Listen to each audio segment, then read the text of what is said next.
With all the headlines about tires these days, you'd think we'd take better care of our tires.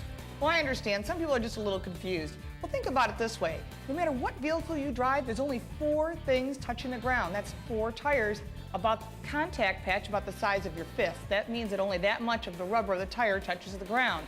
So we need to check our tire pressure once a month, and that includes your spare tire. How do you do that? Never ever use the number that's on the sidewall. That's the wrong number. You want to use the number that's on your door placard, which is in your driver's door, your gas door, your glove box, or in your owner's manual.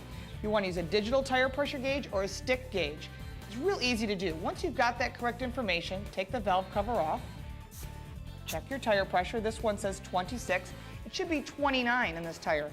Now, in order to get the right tire pressure, what you'll want to do is add it when the tires are cold. That means that you haven't driven anywhere on. That's when you want to add the correct tire pressure. Now, once you've done that, you want to also investigate the tire tread. Take a penny, like you were told when we were kids, put the head of Lincoln right into the tread. If you can see the top of his head, it's time to get new tires. Now, also keep in mind, if you drive in snowy climates at least 3 times a year, it's a good idea to get snow tires on all 4 tires. All 4 tires should be replaced.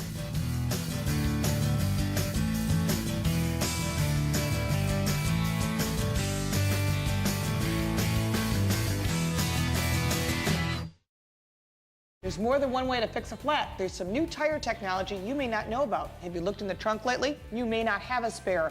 Why is that? Because you have either a zero pressure tire or a run flat. What does that mean? Let me show you. The sidewall of this tire is much thicker than that of a traditional tire.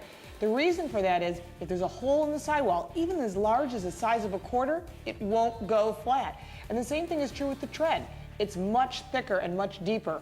What that means is a heavier tire, however, you won't get stuck on the side of the road. That's why some of the high-end sports cars and luxury cars don't have it.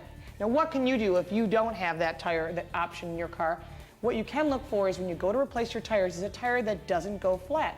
Besides these that are about $25 more, you can get a tire that if you run over a nail, it'll permanently and instantly seal it. There's a few brands out there, they're only about $10 more per tire. Certainly something to consider when you go to replace your tires. What if you don't have that option? You have that traditional spare tire. What can you do? Well, you can use a tire inflation product, very easy to use, or you can always go back to that traditional, change the tire on the side of the road. Keep one thing in mind, the side of the road is much narrower than before, so look for other options.